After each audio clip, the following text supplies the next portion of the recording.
नमस्कार दोस्तों, स्वागत है आप सभी का संस्कृत सरस्वती परिवार में। मैं रामकुमार शास्त्री आप सबका हार्दिक स्वागत और अभिनंदन करता हूं। प्यारे साथियों, वरिष्ठ अध्यापक भर्ती परीक्षा का बिगुल बजने वाला है। आप सब परीक्षार्थी एक बार फिर युद्ध स्तर पर तैयारी करते हुए अपने आप को संभाल करके इस सेकंड ग्रेड अध्यापक भर्ती परीक्षा, वरिष्ठ अध्यापक भर्ती परीक्षा के लिए प्राणपण से आप तैयारी में जुट चुके हैं। आज इस बेरोजगारी के युग में सामान्य दौड़ दौड़ने वालों का सिलेक्शन नहीं होता है, बल्कि चीर फाड़ करके अपने पैरों की गति आगे बढ़ाते हुए कठिन लगन, मेहनत, भयंकर इच्छा शक्ति के साथ जब आप रातों की नींद छोड़ करके, दिन में चैन छोड़ करके, भूख प्यास सबको एक साइड में करके, अपने सारे दुख दर्दों को भूल करके, सारी सुविधाओं को दूर करके तैयारी में लग जाते हैं, जब जाकर के आपका सिलेक्शन होता है। आज पद जो निकलते हैं उनके अनुपात में आवेदन कितने होते हैं, ये सब आपको बताने की बिल्कुल भी आवश्यकता नहीं है। आपकी मानसिक दशा, आपके इस समय जीवन की दिशा, इसके बारे में भी आपको बताने की ज्यादा आवश्यकता नहीं है। लेकिन इन सारी चीजों को साइड में करके जो इंसान इनको सुधारने के लिए काम करता है, इनको सुधारने के लिए प्रयत्न करता है, प्रयास करता है, जी जान से मेहनत करता है, वो एक दिन सारी परिस्थितियों को साइड में कर करके अपना मुकाम हासिल कर लेता है और वो दुख दर्द तकलीफें उसकी सारी सुखों में बदल जाती है, आराम में बदल जाती है। सेकंड ग्रेड वरिष्ठ अध्यापक भर्ती परीक्षा के पाठ्यक्रम को आधार मान करके, हम संस्कृत विषय को आधार मान करके तैयारी करने के लिए अग्रसर हैं। इस पाठ्यक्रम के या इस वरिष्ठ अध्यापक भर्ती परीक्षा के प्रश्न पत्र को आप पास करना चाहते हैं, यानी एक लड़ाई आप लड़ रहे हैं जिसमें आप युद्ध स्तर पर तैयारी करते हुए इस परीक्षा को पास करके आप जिंदगी भर के सुकून के लिए, आराम के लिए, अपने जीवन निर्माण के लिए, समाज के सुनागरिक होने के लिए, अपने परिवार, अपने जीवन के उद्धार के लिए आप ये नौकरी चाहते हैं। ये आपकी आवश्यकता है, शौक नहीं है, ध्यान रहे। आवश्यकताओं को कभी भी हम दूर नहीं कर सकते। आपकी नौकरी आपकी आवश्यकता है, शौक नहीं है। शौक भले ही पूरा हो ना हो, इंसान मरता नहीं है, लेकिन जब हमारी आवश्यकताएं पूरी नहीं होती, जब इंसान झकझोर जाता है, तो आप पूरी लगन के साथ, पूरी इच्छा शक्ति के साथ इस परीक्षा की तैयारी के लिए अपने आप को छोड़ रहे हैं। अच्छी बात है, लेकिन हमें इस परीक्षा की तैयारी से पहले हमें बहुत सारी सवाल अपने आप से करने चाहिए। क्या मैं इस तैयारी के योग्य हूं? क्या मैं अपने सारे सुख सुविधाओं को छोड़ करके आने वाली इस और परेशानियों को भोगने के लिए तैयार हूं? क्या इस नौकरी से ही मेरा जीवन आगे बढ़ने वाला है? क्या नौकरी नहीं मिलने पर मेरी दशा और ज्यादा खराब हो जाएगी? जिंदगी की मेरी दिशा और दशा, मेरा आने वाला कल, मेरा परिवार, मेरा भविष्य क्या इस नौकरी से बहुत अधिक प्रभावित है? क्या मैं इस नौकरी को प्राप्त करने के लिए जो आवश्यक मेहनत है उससे ज्यादा मेहनत करने के लिए तैयार हूं? क्या मैं इस नौकरी को प्राप्त करने के लिए किसी भी हद तक जा सकता हूं? मैं रातों को सोऊंगा नहीं, दिन में बिल्कुल नहीं खाऊंगा पीऊंगा, सारे दिन काम करूंगा, सारे दिन मेहनत करूंगा, लिखूंगा पढ़ूंगा, सिर्फ लिखूंगा पढ़ूंगा, लिखूंगा पढ़ूंगा। यदि आपकी इच्छा शक्ति इस कदर बहुत भयंकर है, दृढ़ है, प्रबल है, जोरदार है, खतरनाक है, तो निश्चित रूप से आप नौकरी को प्राप्त करेंगे। लेकिन यदि आपको लगता है कि 2 घंटा पढ़ लिए बाबा, क्या है पढ़ लेंगे, तो निश्चित रूप से फिर आपकी बस की नौकरी नहीं है, फिर आपको पढ़ना छोड़ देना चाहिए। प्यारे साथियों, आज के इस युग में हम संस्कृत भाषा को लेकर पढ़ रहे हैं। एक तो हमारे लिए यही संघर्ष हो जाता है कि संस्कृत को आखिर हम सीखे कैसे। दुनिया में हाहाकार मचा रहता है कि संस्कृत एक जटिल भाषा है, जटिल प्रक्रिया है, इसको पढ़ना पढ़ाना बहुत कठिन है, आसान नहीं है। तो आपको बता दूं कि जिस भाषा को अपने पूर्वजों ने इतना बढ़िया से सीखा था, एक आबाल वृद्धम से लेकर राजा रंग से लेकर के हर व्यक्ति संस्कृत में बातचीत किया करता था। जब सारी दुनिया संस्कृत में थी, सारा आर्यावर्त हिंदुस्तान का जब बृहद रूप संस्कृत बोलता था, तो आज भी हम उन्हीं की विरासत में हमारे खून का कतरा अपन चेक करें तो यहाँ कहीं ना कहीं संस्कृत निकल के आती है। संस्कृत उतनी कठिन है नहीं जितनी दुनिया ने इसको समझ रखा है। क्योंकि कारण क्या है कि हम शिक्षण की पद्धति भी कुछ हमारी वैसी है। संस्कृत में हम सिर्फ व्याकरण व्याकरण व्याकरण व्याकरण करके इसका हुआ बना देते हैं, और व्याकरण को भी पढ़ने पढ़ाने वाले सहजता से नहीं लेते, वरना बातों ही बातों में सब सीखा जा सकता है। हम जन्म के साथ कुछ लेकर नहीं आते, जन्म के बाद ही हम सब कुछ लेकर आते हैं। आज दुनिया भर के लोग कितनी भाषाओं का कितना ज्ञान विज्ञान रखते हैं, जन्म के समय तो नहीं था। तो जब हम इतना ज्ञान विज्ञान जन्म के बाद सीख सकते हैं, तो फिर यही काम हम इसमें भी कर सकते हैं। संस्कृत नहीं आती, कोई बात नहीं, सीख लेंगे। और सीखेंगे किसको? जो नहीं आता है। तो वर्तमान के इस वरिष्ठ अध्यापक भर्ती परीक्षा के माहौल में आपने संस्कृत सरस्वती परिवार को चुना है। इसके लिए मैं आपका तहे दिल से धन्यवाद देता हूं, आभार व्यक्त करता हूं, और आपसे वादा करता हूं कि आपकी ये आशा, जिस उम्मीद से आप मेरे साथ जुड़े हैं, उससे कई गुना काम आपको यहाँ करके दिखाया जाएगा। पिछले 7-8 सालों की तपस्या से हमने संस्कृत को जो सरल बनाने का कार्य किया है, उस कार्य से आप भी रूबरू होंगे। क्लास के अंतिम दिन आपका दिल गर्व से गौरवान्वित होगा, 56 इंच का सीना आपका फूलेगा, और आप हमेशा दिल से दुआएं और धन्यवाद देंगे। आपका पेपर आपके लिए बहुत मामूली वो रहेगा। बाकी बातों को करने से पहले मैं सरस्वती माँ को प्रणाम करते हुए आज के इस सेमिनार रूप में, जिसमें हम पाठ्यक्रम के विस्तार से चर्चा करेंगे, को हम प्रारंभ करते हैं। सभी आप सब मेरे साथ प्रार्थना करेंगे तो माँ सरस्वती आप सबको भी आशीर्वाद देगी। तो शुक्लां ब्रह्म विचार सार परमां आद्यां जगद्व्यापिनीं वीणा पुस्तक धारिणीं अभयदां जाड्यान्धकारपहां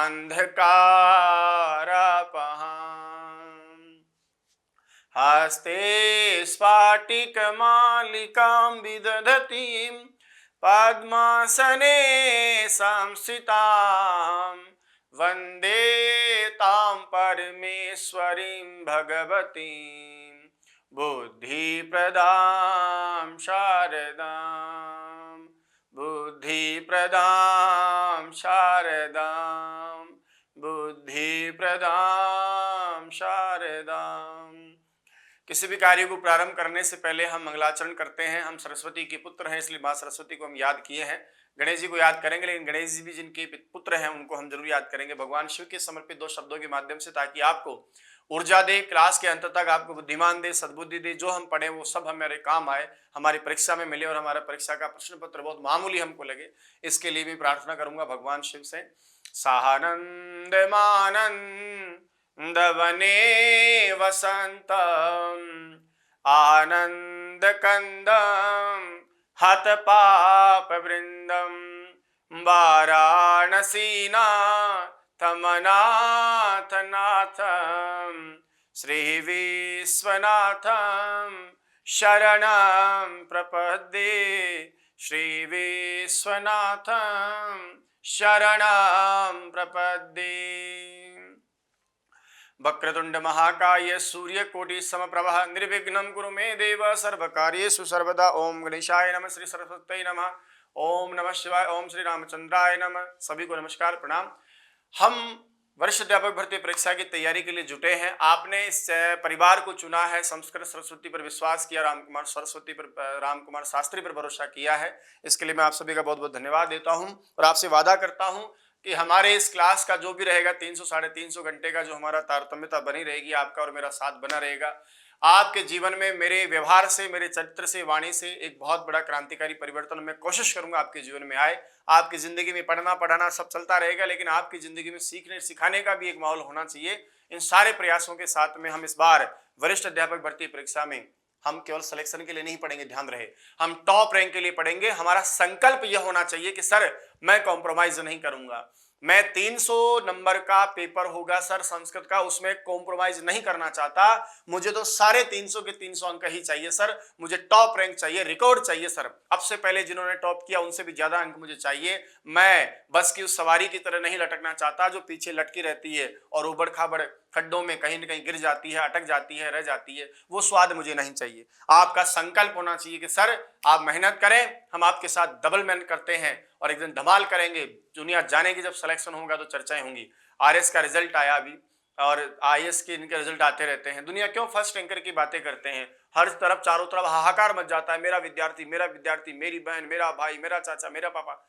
ये सब क्यों होता है सर? क्योंकि जो दुनिया से हट करके अलग कुछ परिणाम देता है, दुनिया उसको याद करती है। आपका संकल्प सरस्वती परिवार से जुड़े हो, सिलेक्शन होना तय है। ईमानदारी से आप मेहनत करेंगे मेरे साथ तो उसमें तो कोई संदेह नहीं कि आपके संस्कृत के पेपर में अच्छे अंक आएंगे, 100% आएंगे। लेकिन आपका संकल्प, यदि सरस्वती परिवार को आपने चुना है, रामकुमार शास्त्री पर आपने भरोसा किया है, तो आपका संकल्प सिलेक्शन का नहीं सर, आपका संकल्प होना चाहिए कि सर हम सिलेक्शन तो लेंगे ही लेंगे, वो तो होना ही होना है, लेकिन हम टॉप रैंक से पास करके जाएंगे। वही गुरु दक्षिणा सच्ची मेरे लिए आपकी होगी जिस दिन आप टॉप करके जाएंगे। जितने विद्यार्थी मुझसे जुड़े हैं, पहले भी हम लोगों ने बहुत अच्छा काम करके आपको दिया ही है। विगत भर्ती परीक्षाओं से 2018 से लेकर अब तक जितने भी ग्रेड फर्स्ट की, सेकंड की, शिक्षा विभाग, सामान्य शिक्षा विभाग के टॉप रैंक्स आई हैं, लगभग टॉप 10 रैंकों में हमारे ही विद्यार्थी टॉप रहे हैं। ये सौभाग्य की बात है और आपका भरोसा जो आपने किया और रामकुमार शास्त्री के शिक्षण को आपने सराहा, भरोसा करके आप लोग हमसे जुड़े हैं, उसी का परिणाम रहा है। तो चलिए साहब, अब बिगुल बज चुका है वरिष्ठ अध्यापक भर्ती परीक्षा का। आने वाले समय में हम इस परीक्षा की तैयारी के लिए अपने आप को झोंक देंगे, पूरी लगन के साथ, पूरी ईमानदारी के साथ, अधिकतम ऊर्जा के साथ। मैं वादा करता हूं अधिकतम ऊर्जा के साथ आपके साथ मेहनत करूंगा। आपसे भी मैं उम्मीद करता हूं कि आप भी अधिकतम ऊर्जा के साथ, जितना साला हमारा सामर्थ्य है उस सामर्थ्य से बढ़कर हम अपना काम करने का प्रयास करेंगे तो अमूमन आराम से हमारी भर्ती परीक्षा में 300 अंकों में से हम अधिकतम स्कोर 290, 95, 300 तक पहुंचने का प्रयास करेंगे। मैंने कहा कॉम्प्रोमाइज नहीं करना है, एक एक अंक के लिए कॉम्प्रोमाइज नहीं करना है, कठिन नहीं है छोड़ देते हैं, ना ना ना ना, उसको पहले पकड़ो, क्योंकि जो सबको नहीं है वो हमको आया, इसका मतलब हम आगे चले जाएंगे। अब बात करता हूं दोस्तों मैं आपको जिस भर्ती परीक्षा को लेकर के हम चर्चा करने वाले हैं उसका नाम वरिष्ठ अध्यापक भर्ती परीक्षा। और वरिष्ठ शब्द का मतलब आप समझते ही हैं, सेकंड ग्रेड जो हमारे टीचर होते हैं, वरिष्ठ अध्यापक जिसको हम लोग अमूमन सेकंड ग्रेड टीचर ज्यादा बोल करके गौरवान्वित होते हैं। तो सेकंड ग्रेड टीचर की तैयारी के लिए आज हम इस सेमिनार क्लास को स्टार्ट कर रहे हैं और लगातार हमारा ये और आपका साथ बना रहेगा, जिसमें बहुत कुछ मैं गुनगुनाऊंगा और आप बहुत कुछ सुनेंगे। ऐसे करते करते हमारी क्लासें पूरी हो जाएंगी और आप बहुत कुछ सीख जाएंगे। बात करूं वरिष्ठ अध्यापक भर्ती परीक्षा के पेपर की, तो सर 2 पेपर आपके होने हैं। एक पेपर आपका सामान्य ज्ञान विज्ञान का होता है, सामान्य ज्ञान विज्ञान जिसको आप लोग जीके जीएस का पेपर बोलते हैं। तो एक पेपर तो आपका सामान्य ज्ञान का पेपर होता है जिसको आप प्रथम प्रश्न पत्र कहते हैं, यानी ये प्रथम पेपर होता है जिससे मैं आपको ज्ञान विज्ञान के बारे में जानकारी परीक्षक चाहता है। दूसरा जो दोस्तों आपका पेपर होता है वो पेपर आपका विषय का होता है जिसको आप सब्जेक्ट बोलते हो। इसमें आपका विषय ज्ञान परखा जाता है कि देखिए आपका सब्जेक्ट ये है, आप बच्चों को जाकर ये पढ़ाने वाले हो, तो आपके विषय ज्ञान की परीक्षा इसमें ली जाती है। इसको हम सेकंड पेपर यानी द्वितीय पेपर कहते हैं। परीक्षा में पास होने के लिए केवल एक पेपर से काम नहीं चलता है, परीक्षा में पास होने के लिए आपको दोनों पेपर्स का बैलेंस बनाना है। मेरे हाथ में सेकंड पेपर है, लेकिन मैं समय समय पर आपको ऊर्जा देता रहूंगा, मेरी वाणी से मेरे शब्दों से मैं आपका आत्मविश्वास बढ़ाते रहूंगा। इस पेपर को भी आप लगातार अपने हाथों में रखेंगे, पकड़ बनाए रखेंगे मजबूत, जब हमारी नैया पार लगेगी। प्रथम जो पेपर होता है दोस्तों, इसमें आपके सवाल आते हैं कुल मिलाकर के कितने 100। एक सवाल का 2 नंबर होता है, कुल मिलाकर के 200 अंकों के लिए आपका प्रथम प्रश्न पत्र सामान्य ज्ञान का होता है। इसके लिए आप लड़ाई लड़ते हैं। इसमें अलग अलग पाठ्यक्रम, राजस्थान जीके है, भारत का जीके है, हिस्ट्री, इतिहास, पॉलिटिकल, करंट जीके भी आपका इसमें आता है। तो वो तैयारी आप अपने हिसाब से प्रथम प्रश्न पत्र के लिए आप करेंगे।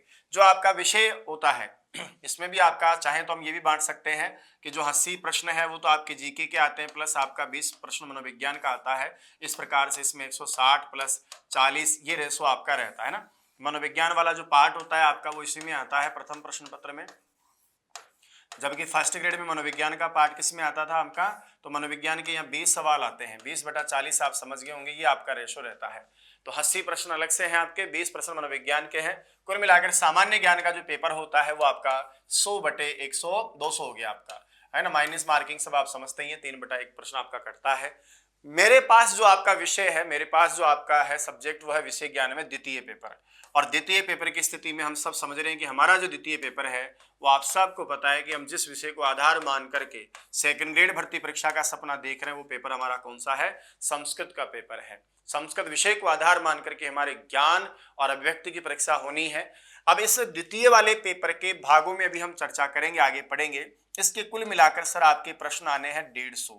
एक प्रश्न का अंक भार होता है 2, तो कुल मिलाकर के हम 300 अंकों के लिए सब्जेक्ट यानी संस्कृत के पेपर में लड़ाई लड़ेंगे।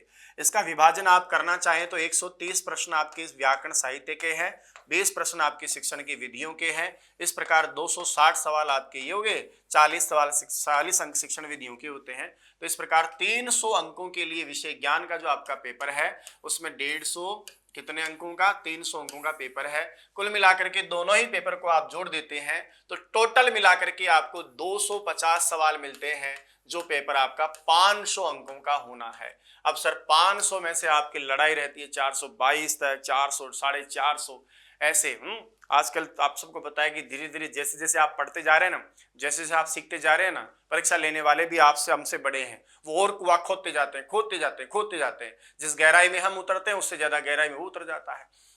संस्कृत विषय को आधार मान करके आप तैयारी कर रहे हैं। अब गुरुजी बोला संस्कृत विषय में आता क्या क्या है। याद रखना, हर व्यक्ति को जिसकी तैयारी आप कर रहे हैं, जैसे एक योद्धा युद्ध लड़ने के लिए जब सज्ज होता है, तैयार होता है, तो सर वो तैयार होने का मतलब क्या है, बहुत सारी बातें हैं। उसको ये पता होना चाहिए कि लड़ाई कहाँ हो रही है, लड़ाई के लिए कौन से अस्त्र शस्त्र का प्रयोग करना चाहिए, लड़ाई के लिए मेरा मार्ग क्या होगा, मुझे अपनी सुरक्षा कैसे करनी है।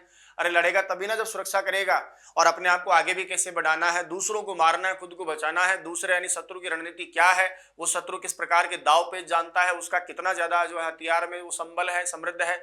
आपको भी सर इसी प्रकार तैयारी करनी होती है। लाखों बेरोजगार आवेदन करते हैं, उन साथियों में से आपकी तैयारी का हटकर का मार्ग क्या है, आप ऐसा क्या खास कर रहे हैं जो दूसरे लोग नहीं कर रहे हैं, ऐसी कौन सी विधा आप अपना रहे हैं जो दुनिया नहीं अपना रही है, आपका सिलेक्शन क्यों हो औरों का क्यों नहीं। ये प्रश्न आप अपने आप से करें कि भाई मेरा ही सिलेक्शन क्यों है, ऐसा मैं क्या कर रहा हूं जो मेरा सिलेक्शन हो। इसका मतलब आपके प्रश्नों के जवाब आने चाहिए। मैं अच्छी किताबें पढ़ रहा हूं, मैं अच्छी विषय वस्तु पढ़ रहा हूं, सटीक विषय वस्तु, प्रामाणिक विषय वस्तु पढ़ रहा हूं, पाठ्यक्रम आधारित ही पढ़ रहा हूं, अनर्गल अनर्थक नहीं पढ़ रहा। ज्यादा पढ़ना मतलब सिलेक्शन नहीं होता है, सटीक और आवश्यक जो है उसी को पढ़ना सिलेक्शन है। प्रश्न तो आपका सिलेबस से आना है। इसलिए मैं ज्यादा पढ़ रहा हूं, मैं इतने घंटे पढ़ रहा हूं, दुनिया कम पढ़ती है मैं ज्यादा पढ़ता हूं, दुनिया अव्यवस्थित पढ़ती है मैं व्यवस्थित पढ़ता हूं, मैं अच्छे टीचर से पढ़ता हूं, दुनिया पता नहीं कैसे पढ़ती है, मैं अच्छा विषय वस्तु किताब पढ़ता हूं, दुनिया पता नहीं कैसे पढ़ती है। तो इन सारे सवालों के जवाब यदि आपके पॉजिटिव वे में आते हैं, मैं अच्छे टीचर से पढ़ता हूं, अच्छी किताबें पढ़ता हूं, सटीक किताबें पढ़ता हूं, सटीक सिलेबस को लेकर चलता हूं, सिलेबस के साथ क्वेश्चन आंसर निकालता हूं, पर्याप्त अभ्यास करता हूं, मैं हर चीज को पढ़ के समझने का प्रयास करता हूं, समझ आधारित मेरा शिक्षण होता है, तो दोस्तों आप 100% उन सब से हटकर काम कर रहे हैं। और आपको लगता है कि उसने ये कह दिया था किताब पढ़ ले, मैं पढ़ रहा हूँ, उसने कहा था इस टीचर को देख लेना काम चल जाएगा तो देख रहा हूँ, मेरे जस्ते सर में दिन में 2 घंटे पढ़ने के तो मैं पढ़ लेता हूँ। तो इसका मतलब है आप वही काम कर रहे हैं जो बाकी लाखों साथी आपके कर रहे हैं, और फिर आप में और उनमें कोई फर्क नहीं, उनका नहीं होना तो फिर आपका भी नहीं होना, आपका होना तो फिर उनका भी होना चाहिए। अब सभी को नौकरी मिलनी नहीं है, तय सीटें हमारी, इसलिए संकल्प के साथ में आपको ध्यान होना चाहिए। एक योद्धा लड़ाई लड़ने से पूर्व सारी बातें सोचता है, वैसे ही आप भी पढ़ाई संबंधी की लड़ाई लड़ने जा रहे हैं। परीक्षा आपका रण क्षेत्र है, वहां पर आपका बिगुल बजेगा और वहां सब आपकी जो भी रणनीति होगी पढ़ाई से संबंधित, लिखाई से संबंधित, वो काम आएगी। ध्यान रखना, अच्छा पढ़ के जाओगे, अच्छे लोगों से पढ़ के जाओगे, अच्छी विषय वस्तु पढ़ के जाओगे, हॉल में जाते समय सुखद अनुभूति होगी। जो कुछ पढ़ा, मेहनत करा, आज वो साकार होने वाला है। और यदि ऐसे ही अस्त व्यस्त पढ़ के गए, खुद के आत्मविश्वास को ही तोड़ चुके हो, पता नहीं यार क्या पढ़ के आया हूँ, क्या तो आएगा, क्या पढ़ के आया हूँ, तो परीक्षा हॉल में जाने से पहले आपको सुसु आ जाएगा 1-2 बार, 5 बार, 10 बार। अब ये आपके ऊपर निर्भर है कि आप क्या पढ़ के जाते हैं। तो मेरे कहने का तात्पर्य है कि किसी भी परीक्षा की तैयारी से पहले आपको हमेशा उसका पाठ्यक्रम याद होना चाहिए। किसी ने सक्सेस शास्त्री ने कहा है कि जब आप पाठ्यक्रम को याद करके पढ़ाई करते हैं तो आधी लड़ाई तो वहीं जीत जाते हैं। और आपको यही नहीं पता कि सर पाठ्यक्रम में ये है कि नहीं है, जो पढ़ रहा हूं ये बात पाठ्यक्रम में आना है कि नहीं है, इसका मतलब जो मिला वो पढ़ते जा रहा हूं। तो ये सब कब पता चलेगा कि इसको पढ़ना है इसको नहीं पढ़ना है, ये तब पता चलता है सर जब आपको पाठ्यक्रम याद होता है। मेरे पास में सब्जेक्ट का 150 सवालों यानी 300 अंकों के लिए पाठ्यक्रम है, और मेरा सब्जेक्ट संस्कृत भाषा है, जिसको आधार मान करके मैं परीक्षा की तैयारी करने वाला हूं। क्या है संस्कृत में पाठ्यक्रम, कैसे पढ़ूं मैं इस पाठ्यक्रम को, कौन से टॉपिक से कितने क्वेश्चन आते हैं, ये सारी जानकारी आपको होनी चाहिए। और इसी जानकारी के लिए मैं अब आपके साथ में जुड़ा हूं। आप आराम से धैर्य के साथ मेरे पास देखते रहिएगा साहब। दोस्तों हमारा जो विषय है उस विषय का नाम क्या है, संस्कृतम। हमारा जो सब्जेक्ट है वो क्या है, संस्कृतम। और संस्कृत विषय को आधार मान करके हम तैयारी कर रहे हैं। हमारे सवाल कितने आने, 150।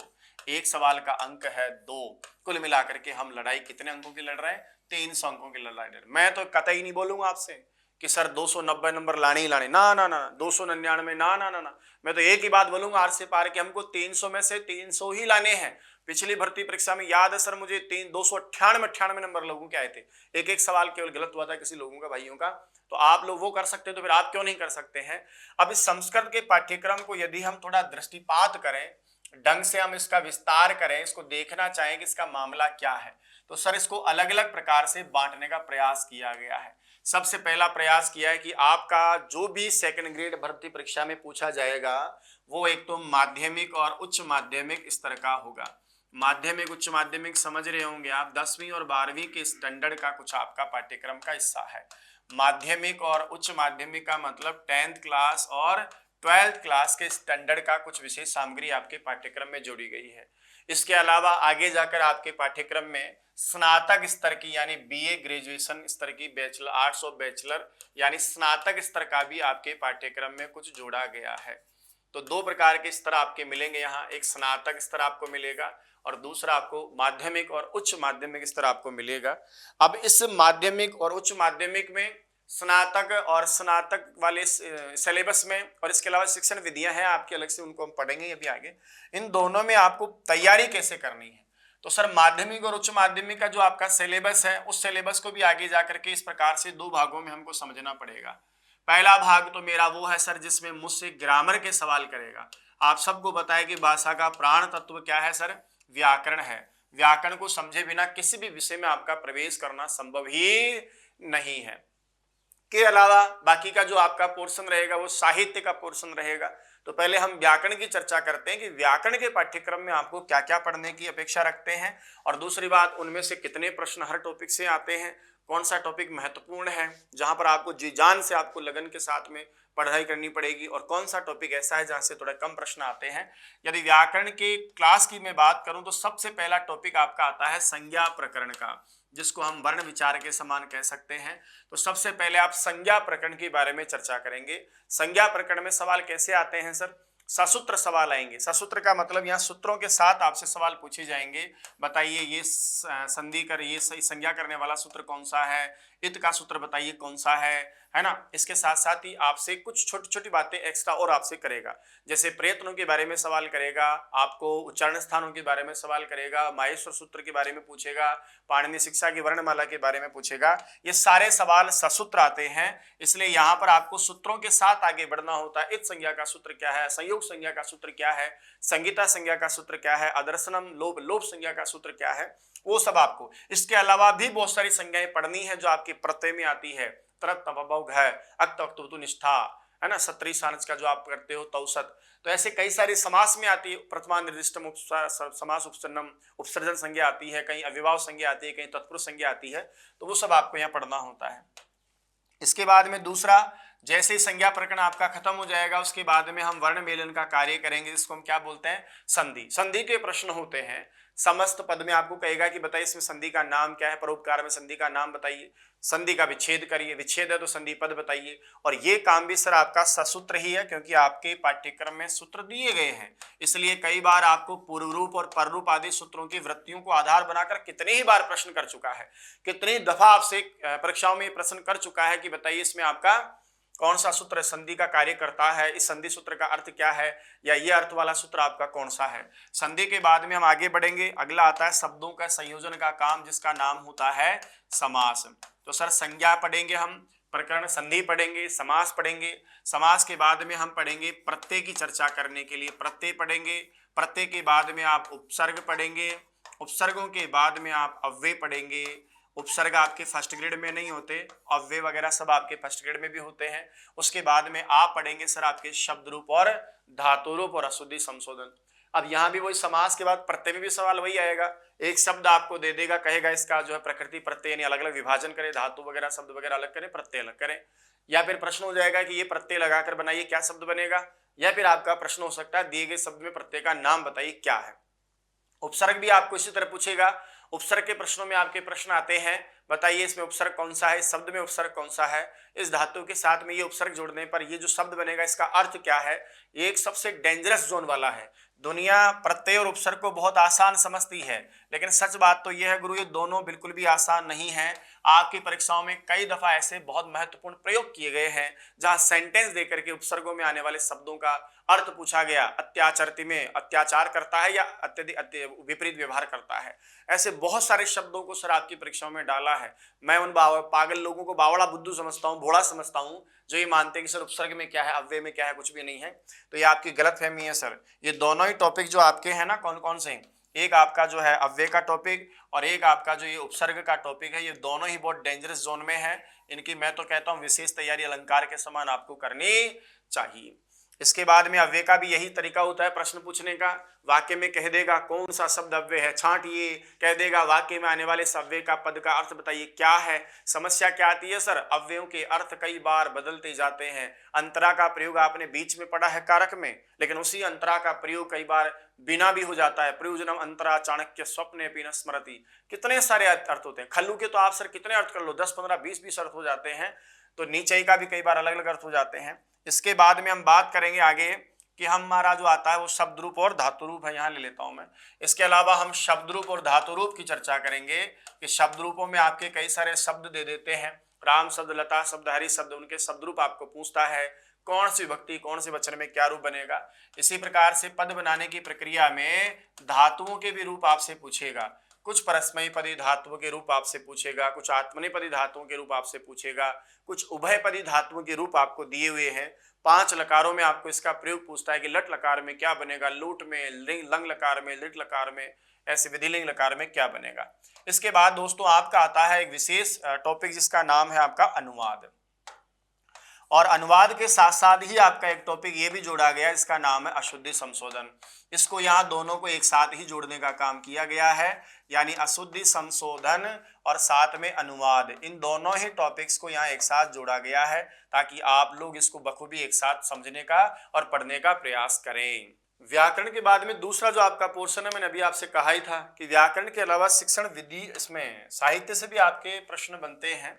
दूसरा जो आपका पोर्शन रहेगा दोस्तों उच्च माध्यमिक स्तर का, वो रहेगा आपका साहित्य का। अब साहित्य के प्रश्नों में क्या क्या भूमिका में कैसे कैसे आपसे प्रश्न करेगा, ये भी आपके लिए जानना जरूरी है। हालांकि व्याकरण का पोर्शन आप देख रहे हैं उच्च माध्यमिक पर भी ज्यादा है। यह भी बताऊंगा मैं आपको कि हर एक टॉपिक से कितने सवाल पूछे जाते हैं। यदि हम बात करें शिक्षण शास्त्र में, शिक्षा शास्त्र में या साहित्य में, तो यहाँ से आपसे वो अलग अलग प्रश्न करने के क्रम में, यहाँ मैं लाइन खींच देता हूँ ताकि आपको समझ में आ जाए बात। यहाँ से जो प्रश्न करेगा उसमें आपका सबसे पहले आता है महाकवि का प्रश्न, यानी अलग अलग प्रकार से आपको बांटने का प्रयास करेगा। तो सबसे पहला लेता हूं मैं आपका महाकवि संबंधी प्रश्न आपसे करेगा। ये महाकवि कौन कौन की दृष्टि में मानता है, तो महाकवि जो मानेगा उसमें आपके आएंगे जैसे आदरणीय हमारे वाल्मीकि हैं, तो वाल्मीकि को भी हम यहाँ पढ़ेंगे। फर्स्ट ग्रेड में को आप महाभारत में पढ़ते हैं, पर यहाँ फर्स्ट ग्रेड महाभारत को आपको नहीं पढ़ाया गया, पाठ्यक्रम का हिस्सा तो नहीं है, लेकिन इसका मतलब ये भी नहीं है कि महाभारत से कोई सवाल ही नहीं आएंगे। वाल्मीकि की रामायण का सवाल आता है। मैं तो ये कहता हूं कि आपको वेद व्यास भी अवश्य पढ़ना चाहिए। कितनी ही सूक्तियां ऐसी है जो सेकंड ग्रेड आदि में आपके आ जाते हैं। मैं हल्का सा क्रॉस इसलिए लगा रहा हूं कि पाठ्यक्रम में तो नहीं है, लेकिन आप रामायण को पढ़ेंगे तो निश्चित रूप से रामायण के बाद का लौकिक साहित्य आपका कौन सा है, यही है। अच्छा, साहित्य में भी एक बात और है, मैं और यहाँ बता दूं आपको, ये जो माध्यमिक उच्च माध्यमिक स्तर का जो साहित्य है ना, वो आपका यहाँ लौकिक साहित्य ही कहीं ना कहीं इंगित किया गया है। वैदिक साहित्य में आपके सूक्त मात्र आते हैं जो आपके स्नातक स्तर के लेवल की बात करते हैं, वहां करेंगे हम। महाकवि के बाद में दोस्तों आपके आते हैं गद्य कवि, और इसमें और भी हैं, उनके भी नाम ऐड कर देता हूं मैं। तो महाकवियों में आपके वाल्मीकि हैं। इसके बाद में आपको पढ़ना है अश्वघोष को समझना है। अश्वघोष आप समझ गए होंगे। उसके बाद में आपके आदरणीय भरतत्रयी के रचयिता, जिसमें एक का नाम भारवी है, एक का नाम माघ है, और एक हमारे आदरणीय परम श्री हर्ष हैं। तो इन महाकवियों के बारे में आप सोच रहे हो कि कालिदास कहाँ चले गए, तो कालिदास को उन्होंने नाटककार के रूप में दे रखा है, तो यहाँ लिखेंगे तो भी ठीक है और नीचे आप इनको लिखेंगे तो भी ठीक है। दूसरा जो मैंने आपसे कहा अभी अभी कि गद्य कवियों के बारे में भी आपको पढ़ना है। अब गद्य कवि कौन कौन से गद्य कवि हैं, तो त्रिदंडी के नाम से प्रसिद्ध आप सब जानते हैं उनको, आदरणीय हमारे सुबंधु भाई साहब जिनकी चर्चा आपको करनी है, वासव दत्ता के लेखक हैं। इसके बाद में बाण जिनकी महान रचना कादम्बरी और हर्षरितम है, और एक और महान आत्मा जिसका नाम क्या है, दंडी है। ये तीन आपके त्रिदंडी के नाम से प्रसिद्ध गद्य त्रयी के लेखक जो हैं वो आपके तीन महान गद्यकार हैं जिनके बारे में आपको चर्चा करनी है। इसके बाद में आपके आते हैं नाट्य कवि, यानी नाटक लिखने वाले जो कवि हैं वो नाट्य कवि कहलाते हैं। रूपक लिखने वाले कवियों को हम नाट्य कवि कहते हैं। इसमें आपका सबसे पहला नाम प्राचीन जो है उनमें आपका नाम भास। भास के साथ में आप पढ़ेंगे महाकवि और नाटककार दोनों की भूमिका में कालिदास। उसके बाद आप पढ़ेंगे सर यहाँ पर भवभूति महोदय को। इसके बाद आप पढ़ेंगे शूद्रक महोदय को। शूद्रक के साथ में अंत में हम करेंगे मुद्रा राक्षस के लेखक विशाख दत्त को। ये आपके नाट्य कवि हैं जो आपके पाठ्यक्रम में आपके लिए जोड़े गए हैं। आई बात समझ में। इसके बाद में नीति कवि और अर्वाचीन कवि के नाम से भी आपके पाठ्यक्रम में कुछ लोग हैं, तो नीति कवि तो यहाँ आ ही जाएंगे, लिख ही देता हूँ मैं आपका। नीति कवि की बात करें तो नीति कवियों में जो नीति पर ग्रंथ लिखने वाले हैं वो आपके सारे क्या कहलाएंगे, नीति कवि कहलाएंगे। और नीति कवियों में महान कवि जिसका नाम बड़ा आदर से लिया जाता है, एक तो आपके आदरणीय भरतरी महोदय। इसके अलावा पंडित विष्णु शर्मा का नाम आप सब जानते हैं, पंडित विष्णु शर्मा। और उसके अलावा पंडित नारायण जो है आपके, वो भी यहाँ पर आएंगे भाई साहब। तो ये तीन महान नीति कवि हैं, इनकी जीवन परिचय संबंधित ये प्रश्न आपके आते हैं। अब देखो यहाँ एक और रह गया, उसको भी मैं पहले ले लेता हूँ। इसके बाद में आपका जो तीसरा थर्ड अंतिम जो सोपान है जिसका हम नाम लेंगे वो है आपके अर्वाचीन कवि का। अर्वाचीन कवि, अर्वाचीन का मतलब नवीन कवि है, एक ही बात है। अर्वाचीन कहें चाहे नवीन कहें, वो सब तो प्राचीन लोग थे, ओल्ड थे, है ना भाई। अब ये नवीन कवि हैं। नवीन कवियों में आपको जीवन और उनकी कृतित्व और व्यक्तित्व से सवाल संबंधित करता है। जैसे वो आपसे पूछेगा कि बताइए कलानाथ शास्त्री के जीवन परिचय के बारे में और रचना परिचय के बारे में आप क्या जानते हैं। इन्हीं के पिता का नाम मथुरानाथ शास्त्री, और आपसे प्रश्न करेगा कि बताइए मथुरानाथ शास्त्री के बारे में आप क्या जानते हैं। एक बहुत ही सम्मानीय आप हमारे आदरणीय प्रभाकर शास्त्री, तो वो आपसे पूछेगा कि बताइए प्रभाकर शास्त्री के जीवन के बारे में आप क्या जानते हैं। तो प्रभाकर शास्त्री हैं, इनके जीवन के बारे में भी आपसे जानेंगे वो। मथुरानाथ शास्त्री के जीवन के बारे में भी जानेंगे वो। कलानाथ शास्त्री के जीवन के बारे में भी जानेंगे वो। इसके अलावा हमारे पास में एक पद्मदत्त शास्त्री या पद्मदत्त ओझा के नाम से प्रसिद्ध पद्म शास्त्री या पद्मदत्त शास्त्री या ओझा भी इनको कहते हैं। और लास्ट में आप जानेंगे पढ़ेंगे सूर्य नारायण शास्त्री। ये 5 अर्वाचीन कवि हैं सूर्य नारायण शास्त्री, जिनके बारे में आपसे परीक्षा संबंधी सवाल करेगा।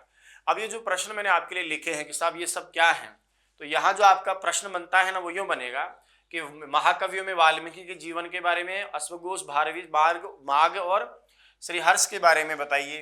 तो इनकी जीवन के बारे में भी आपसे प्रश्न करेगा और इनकी कृतित्व के बारे में भी आपसे प्रश्न करेगा। इसलिए दोनों तरह से आपको अपने आप को तैयार करना है। तो यहाँ व्यक्तित्व भी आएगा, कब जन्म हुआ, माता पिता कौन थे और इन्होंने कौन कौन से अपने जीवन काल का समय कहाँ व्यतीत किया, किस प्रकार की रचनाएं लिखते हैं, कितनी रचनाएं हैं। फिर रचनाओं के अंदर जो इनकी मुख्य रचनाएं हैं उनको तो आप पढ़ेंगे ही पढ़ेंगे, जो जिसकी मुख्य रचनाएं उनकी चर्चा आप करेंगे।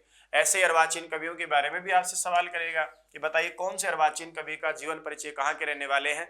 ये सब लगभग राजस्थान से निवास करने वाले हैं, या तो इनका जन्म राजस्थान में हुआ और जन्म राजस्थान से बाहर हुआ तो इन्होंने जो काम किया, अपनी कर्म भूमि जो बनाई वो राजस्थान को बनाया। तो या तो जन्मभूमि के तौर पे या कर्मभूमि के तौर पे अभी मैं चर्चा करूंगा आपका कि कहां से कितने प्रश्न आते हैं। अब मैं आपको ले चलता हूं दूसरा जो हमारा स्तर है, स्नातक स्तर का पाठ्यक्रम है। और स्नातक स्तर के पाठ्यक्रम से मैं आपसे क्या क्या पूछेगा उसकी चर्चा हम करेंगे। अभी हमारा जो पाठ्यक्रम है वो किस स्तर की बात करने वाले, हम स्नातक स्तर की। और स्नातक का मतलब आप समझते होंगे, जिसको आप आर्ट्स, बैचलर ऑफ आर्ट्स कहते हैं, यानी बीए जो आपकी एजुकेशन है, जिसको हम प्यार प्रेम से हमारी भाषा में संस्कृत में शास्त्री वाले बच्चे समझते होंगे बात को। तो बीए स्तर का पाठ्यक्रम, स्नातक स्तर का पाठ्यक्रम दूसरा पाठ्यक्रम है आपका। और इस पाठ्यक्रम में आपसे किस प्रकार के सवाल पूछेगा ये जानकारी भी हमको होनी चाहिए। जिस परीक्षा की तैयारी आप कर रहे हैं, यदि आपने उस परीक्षा को लड़ाई के समान नहीं जिया, उसको युद्ध के समान ट्रीट नहीं किया कि मैं एक लड़ाई लड़ने जा रहा हूं, तो निश्चित रूप से फिर आप उसमें सफल होने की अभिलाषा नहीं रखें भाई साहब। बहुत युद्ध स्तर पर लड़ाई लड़नी पड़ती है आजकल, क्योंकि बेरोजगारी इतनी हो गई है। अब सर यहाँ पर भी वही सेम 2 प्रकार चलेंगे अपने।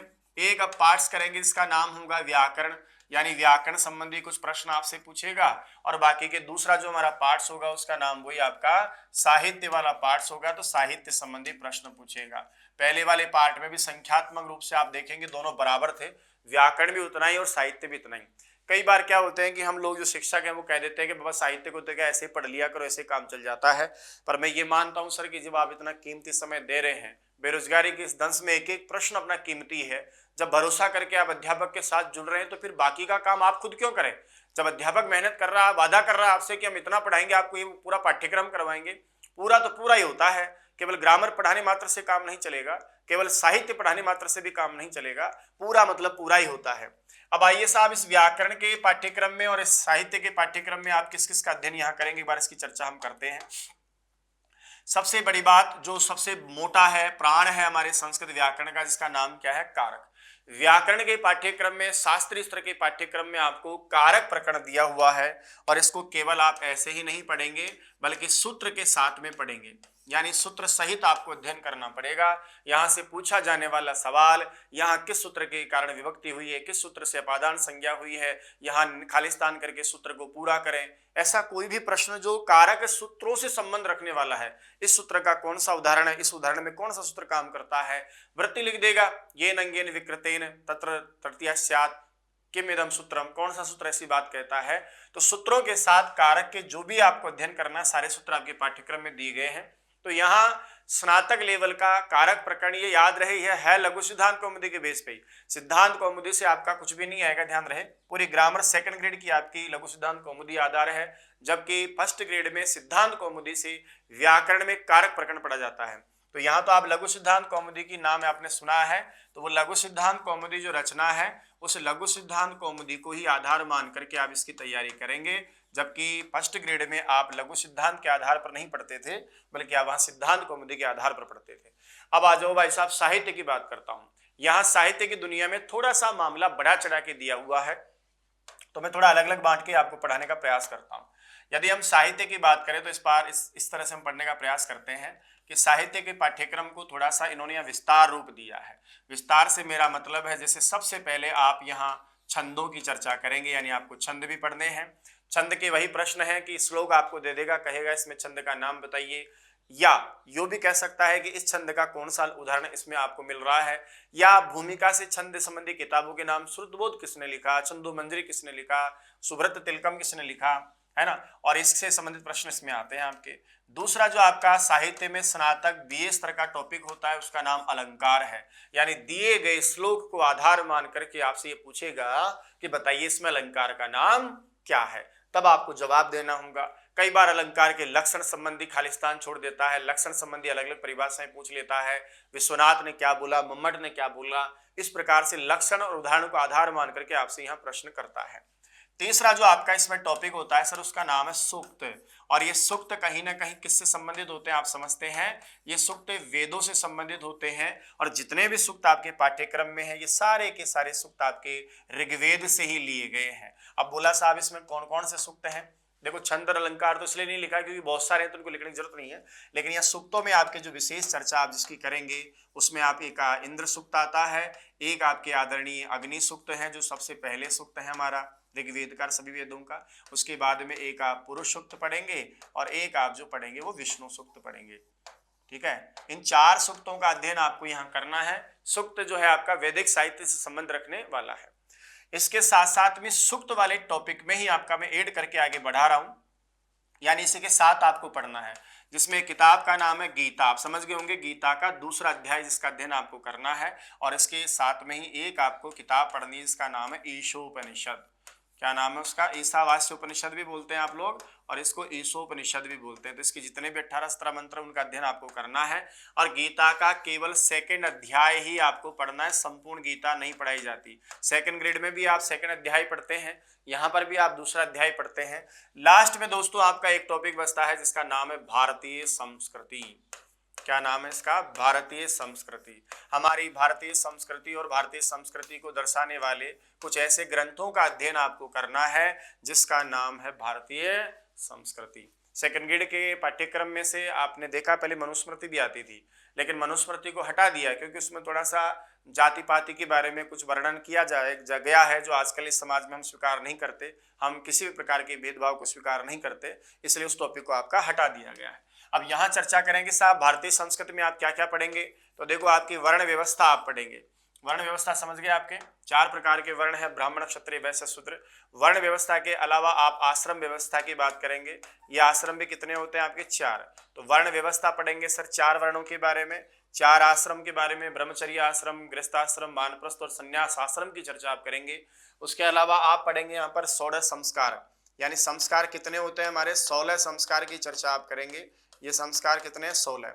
इसी प्रकार आप चर्चा करेंगे महायज्ञों के बारे में, और महायज्ञ कितने बताए गए हैं, 5। इसके अलावा सर आपको इसमें दिया नहीं है, लेकिन आपको एक चीज और ध्यान रखनी है, हमारे भारतीय सनातन संस्कृति में कितने विवाह प्रसिद्ध हैं, 8 विवाह प्रसिद्ध हैं।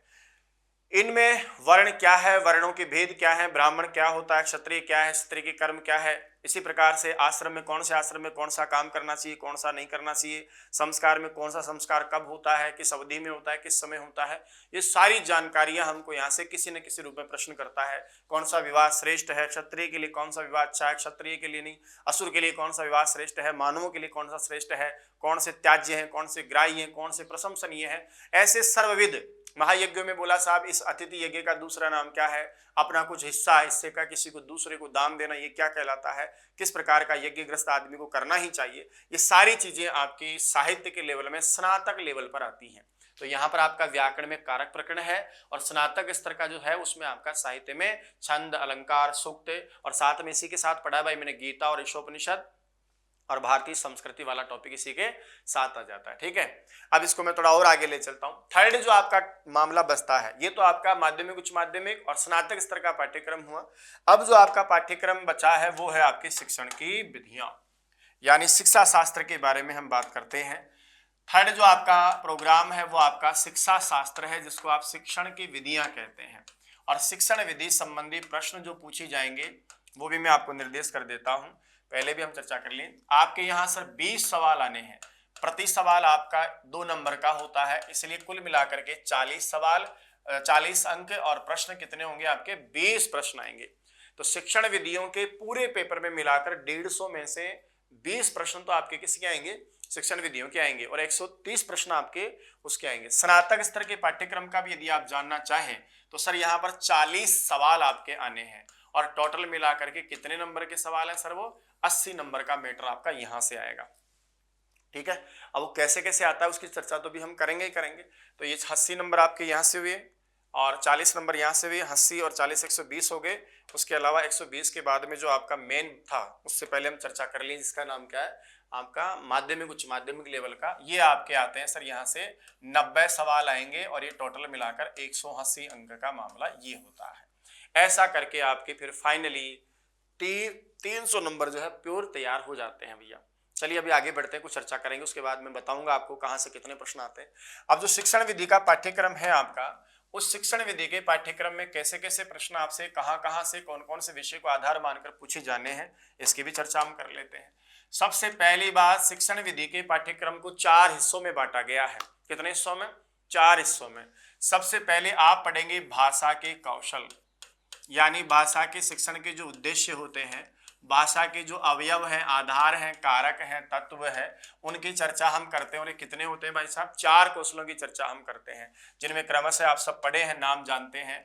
जैसे एक आपका श्रवण कौशल है, एक आपका भाषण कौशल है, ये 2 आपके कौशल तो मौखिक हुए, और इसी के साथ में एक लिखित आपका पठन और एक आपका लेखन। इन चारों कौशलों से संबंधित प्रश्न आते हैं, पर परीक्षा में विशेष टारगेट दिया गया है कि पठन और लेखन कौशल अभिवृद्धि करने की विधियों के बारे में विशेष चर्चा करेंगे कि पठन की कौन कौन सी विधियां हैं, लेखन की कौन कौन सी विधियां हैं। इस चर्चा में खास बात और है, यहाँ पर आपको श्रवण भाषण सिलेबस में नहीं दिया, लेकिन फिर भी आपसे सवाल करेगा आधारभूत कौशल कौन सा है, मूर्त है लेकिन ग्रहणात्मक कौन सा नहीं है, ग्रहणात्मक है लेकिन लिप्यात्मक कौन सा नहीं है, कौन ग्रहणात्मक है, कौन अव्यक्तात्मक है, कौन प्रेक्षण है, कौन इनपुट है, आउटपुट है, कौन कौन से पठन के लिए कौन कौन सी विधियां काम में आती हैं, साथ ही पठन के प्रकार क्या है, लेखन के प्रकार क्या है, लेखन की विधियां कौन कौन सी हैं। ऐसे इतने सवाल अंदर से सर आपसे पूछता जाता है। नंबर 2, इसके बाद में दूसरा जो आपका आता है वो आता है संस्कृत शिक्षण की विधियां, यानी शिक्षण करने के लिए, संस्कृत शिक्षण के लिए कौन कौन सी विधियां काम में आती है। हालांकि इसको हम समेकित रूप से आपके पाठ्यक्रम में ऐसे ही दिया है, लेकिन मैं हमेशा इसको 2 प्रकार से पढ़ाता हूं। एक तो संस्कृत भाषा शिक्षण की विधियां बताइए। तो संस्कृत भाषा शिक्षण का मतलब हुआ कि मैं संस्कृत सीखना चाहता हूं, जैसे आप लोग अंग्रेजी सीखना चाहते हैं, तो एक तो आपकी वो संस्कृत भाषा शिक्षण की विधियां होंगी, और संस्कृत भाषा शिक्षण की जो विधियां होंगी वो आगे जाकर के कुछ तो प्राचीन विधियां, जैसे आपने पाठशाला भंडारकर का नाम आपने सुना है, कुछ सर आपकी नवीन विधियां होती हैं जिसमें आप प्रत्यक्ष पाठ्यपुस्तक, और कुछ आपके नवीन उपागम होते हैं, नवीनतम उपागम जिनका आप नाम देते हैं, वो नवीनतम विधियां होती है। तो एक तो संस्कृत सीखना चाहता हूं, तो संस्कृत शिक्षण के लिए कौन कौन सी विधियों का प्रयोग करूंगा, एक प्रयोग तो आपसे ये पूछेगा।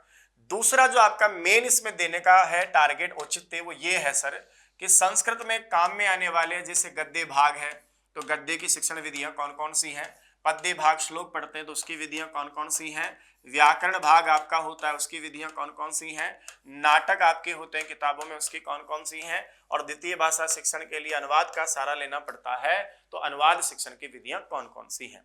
ये तो पाठ्यक्रम में स्पष्ट आपको निर्देश दिया गया है, लेकिन ये भी हम लेकर चलेंगे क्योंकि प्रश्न आपके यहाँ से भी आते हैं। प्राथमिक लेवल पर कौन सी विधियों का प्रयोग किया जाए, माध्यमिक लेवल पर कौन सी विधि श्रेष्ठ है, व्याकरण की प्राचीन विधि श्रेष्ठ कौन सी है, नवीन कौन सी है, छोटे स्तर पर कौन सी है, सिद्धांत के हिसाब से कौन सी है, वर्तमान नवीन शिक्षण विधियों में कौन सी है, ऐसे आपके प्रश्न यहाँ से निकलते हैं।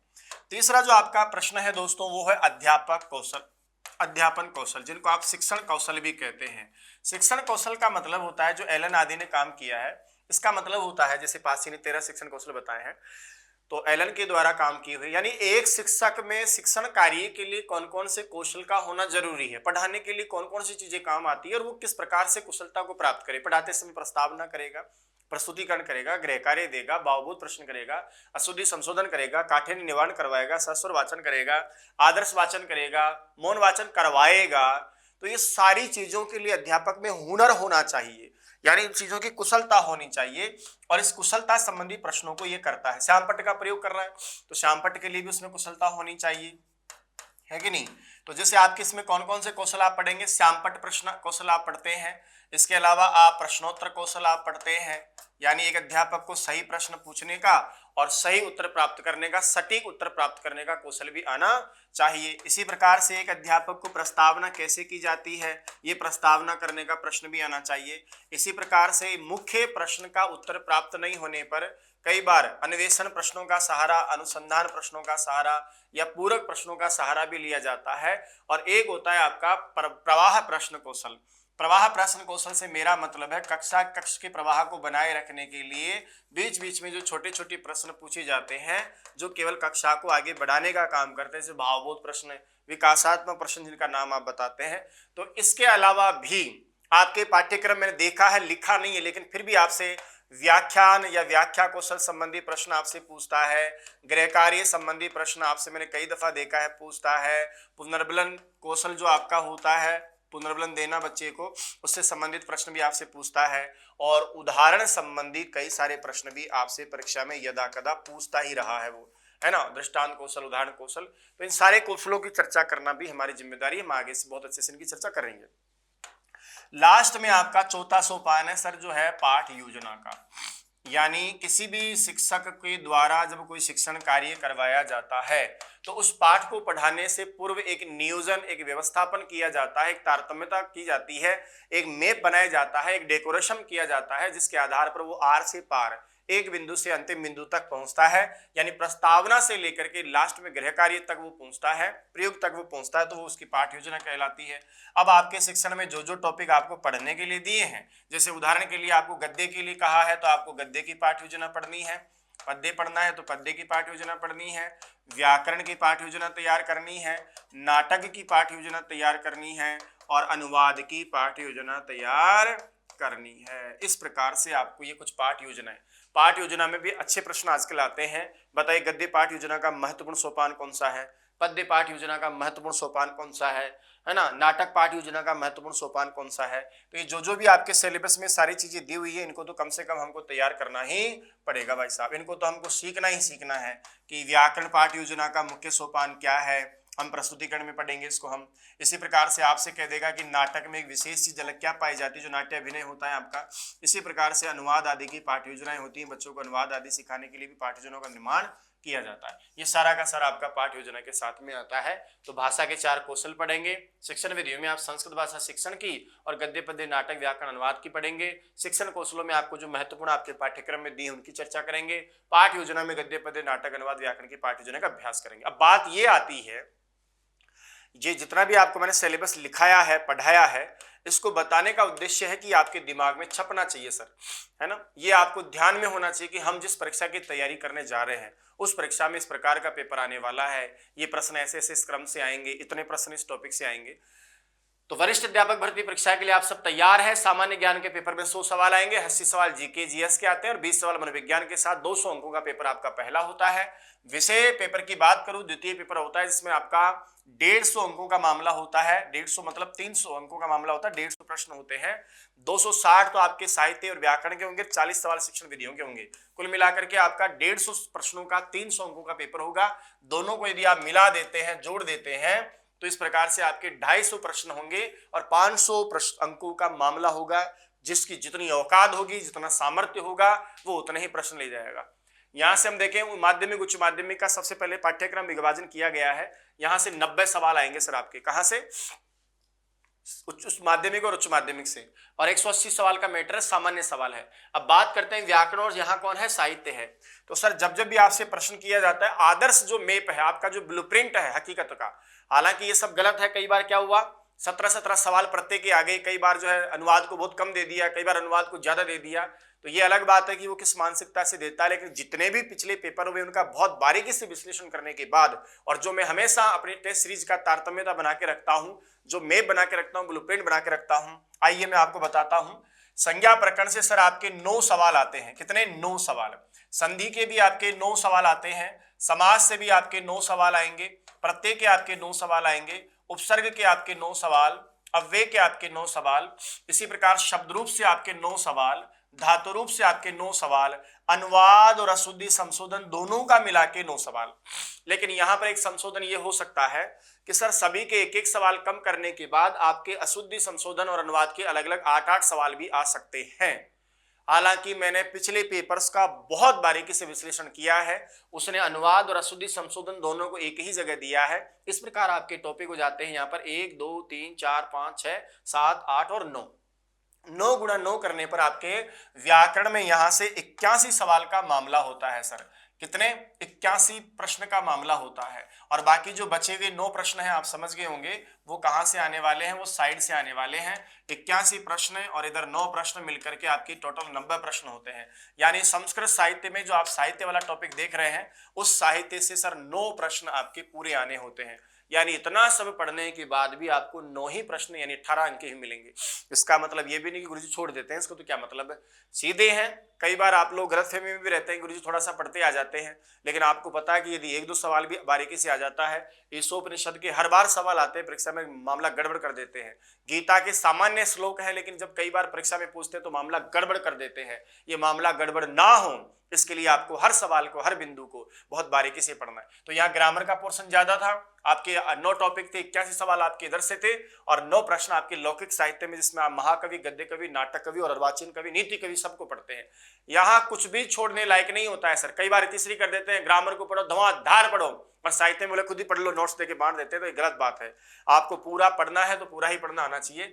इसमें भी आप लोग चाहे विभाजन करना, तो साहित्य में जो लौकिक साहित्य है आपका, वो 7 प्रश्न आपको देता है, 7, और 2 प्रश्न आपके अर्वाचीन कवि के आते हैं। इस प्रकार से 7 + 2 बराबर टोटल आपके 9 प्रश्न इसमें से आते हैं। किसके? लौकिक साहित्य के आते हैं। ठीक है, अगला देखते हैं।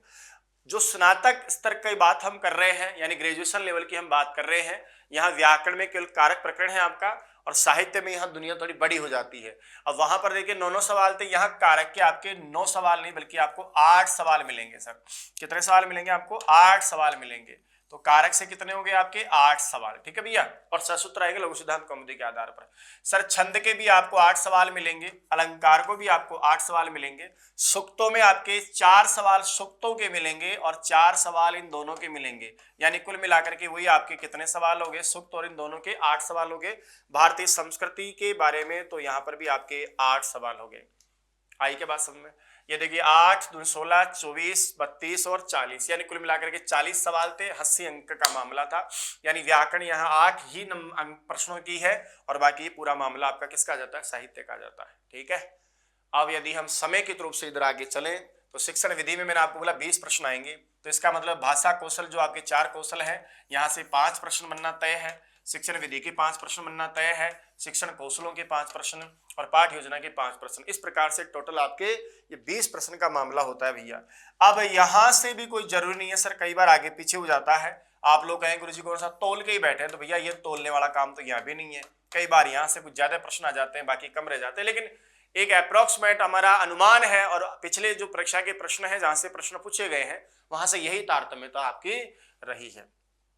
अब सारे सिलेबस को देखने के बाद 3 बातें मेरे जहन में आती हैं, और वो 3 बातें क्या है कि हम जो वरिष्ठ अध्यापक भर्ती परीक्षा की तैयारी की बात कर रहे हैं, इस वरिष्ठ अध्यापक भर्ती परीक्षा में यदि हम शॉर्टकट में अपने सिलेबस को देखें, वरिष्ठ अध्यापक भर्ती परीक्षा के इस पाठ्यक्रम को, जिसमें हमारे सब्जेक्ट के टोटल मिलाकर के 150 सवाल आएंगे, और वो आपके टोटल मिलाकर के 300 अंकों का मामला होता है। तो इस मामले को थोड़ा इस तरीके से अपने यदि देखें कि गुरुजी कुछ पोर्शन तो आपका व्याकरण का है ना रे भाई, कुछ तो व्याकरण का है, दूसरा पोर्शन आपका साहित्य का है, और तीसरा पोर्शन आपके शिक्षण की विधियों का यानी शिक्षा शास्त्र का है। ये आपकी शिक्षण विधियां, ये तीन ही बातें ना भाई सेकंड ग्रेड में। फर्स्ट ग्रेड में तो भी तीन बातें ही थी, इसमें भी तीन ही बातें हैं। यदि मोटा मोटा हम देखें तो यहां पर आप लोग जब पढ़ना प्रारंभ करते हैं तो सबसे पहले आपको संज्ञा प्रकरण पढ़ना होता है। संज्ञा के बाद में आपको संधि पढ़नी होती है। संधि के बाद में आपको समास पढ़ना होता है। समास के बाद में आपको प्रत्यय पढ़ना होता है। प्रत्यय के बाद में आपको उपसर्ग पढ़ना होता है। उपसर्ग के साथ आपको अव्यय पढ़ना होता है। अव्यय के साथ में आपको शब्द रूप पढ़ने होते हैं। शब्द रूपों के साथ आपको धातु रूप पढ़ने होते हैं। और उसके साथ में आपको अशुद्धि संशोधन या अनुवाद जो है, दोनों एक साथ हमने लिखा था उस समय, अनुवाद और अशुद्धि का संशोधन, ये चीजें आपको पढ़नी थी। और इसके लास्ट में जो कारक वाला भाग है स्नातक स्तर का, ये आपका मैं अलग से लिख देता हूँ। बात समझ में आ गई। साहित्य की बात करें दोस्तों तो यहाँ लौकिक साहित्य आपका पढ़ना होता है हमको। लौकिक साहित्य में आपके वो सारे कवि आ जाते हैं। कौन कौन? आपको गद्य कवि भी पढ़ना है, पद्य कवि भी यानी महाकवि भी पढ़ना है, नाट्य कवि भी आपको पढ़ना है, इसके बाद नीति कवि भी आपको पढ़ना है, और इसके साथ में आपको अर्वाचीन कवि भी पढ़ना है। यही पढ़े हो ना? अरे सारांश तो यही था ना भाई। इसके बाद में आगे देखो, इधर आप पढ़ते थे सूक्तों के बारे में आपको चर्चा करनी थी, सूक्त पढ़ना था। गीता की बात कर रहे थे हम, गीता पढ़ना था, और ईशोपनिषद आपको पढ़ना था। ये साहित्य का वो वाला भाग आपका इधर हुआ। उसके अलावा आपको छंद पढ़ना था, है ना, छंदों की चर्चा हमको करनी थी। उसके अलावा आपको इस पाठ्यक्रम में अलंकार पढ़ने थे। छंद अलंकार के बाद में आप भारतीय संस्कृति के सवाल ये यहाँ पढ़ने थे। ये भारतीय संस्कृति के सवाल, ये आपका पूरा का पूरा पाठ्यक्रम हो गया। ये आपके व्याकरण के पाठ्यक्रम में सारा का सारा माध्यमिक, उच्च माध्यमिक और स्नातक लेवल का मामला था। और ये इधर आपका जो मैंने दोबारा से लिखा साइड में, वो आपका साहित्य था, जो आपका सारा ही आ जाता है। बताओ इससे बाहर कोई चीज बची है क्या? छंद अलंकार हमने पढ़ लिए, सूक्त पढ़ लिया हमने, और भारतीय संस्कृति के सवाल कर लिए, सारे कवि इसमें आ गए। अब जो शिक्षण की विधियां आपकी, वो शिक्षण की विधियों में भी आपने वही चार बातें पढ़ी हैं। एक तो आपको भाषा के कौशल पढ़ने हैं। क्या पढ़ने हैं? भाषा के कौशल पढ़ने हैं। समेकित बना रहा हूं, सारांश बना रहा हूं, व्याकरण और साहित्य को अलग अलग करके। इसके बाद में आपको विधियां पढ़नी है, ठीक है, विधि पढ़नी है। उसके बाद में आपको क्या पढ़ना है? शिक्षण कौशल पढ़ने हैं। अध्यापन कौशल या शिक्षण कौशल एक ही बात है, अध्यापन और शिक्षण का एक ही मतलब होता है। और इसके अलावा आपको लास्ट में क्या पढ़नी थी? पाठ योजना पढ़नी थी। ये सारी चीजें मैंने आपके सामने रख दी। अब सुनिएगा ध्यान से।